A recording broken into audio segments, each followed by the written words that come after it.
大家好，我是 Sam。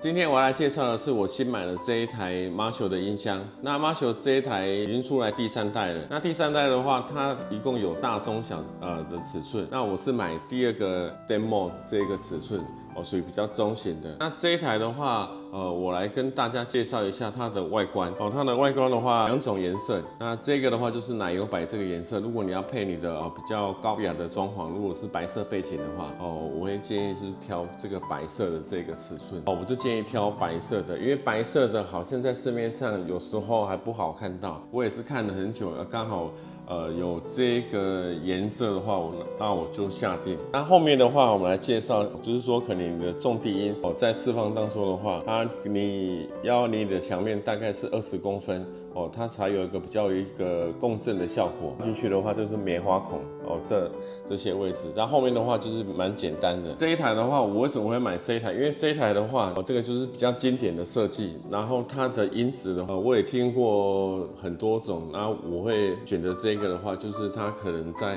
你要放你的装潢也方便，然后它的声音又非常的好，所以我会买这一个音箱。那这个音箱的话，它上面的界面我来简单看一下它有3个旋钮。那这个面板的话还是比较黄铜有拉丝的非常有质感。然后这边就是有一个音源的开关，你在播的时候还蛮扎实的。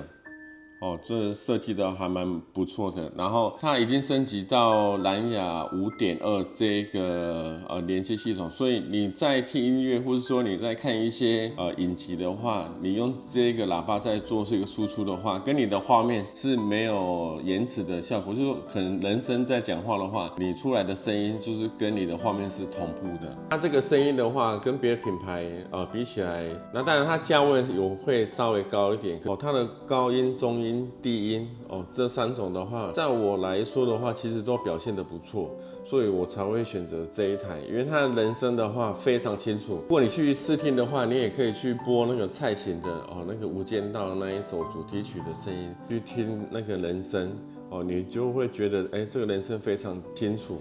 然后再来的话，它的低音的话又非常的有力量，声音的话其实它都表现得还不错。所以简单来讲的话Marshall 的这个音箱的话，其实我还蛮建议去卖场去听听看。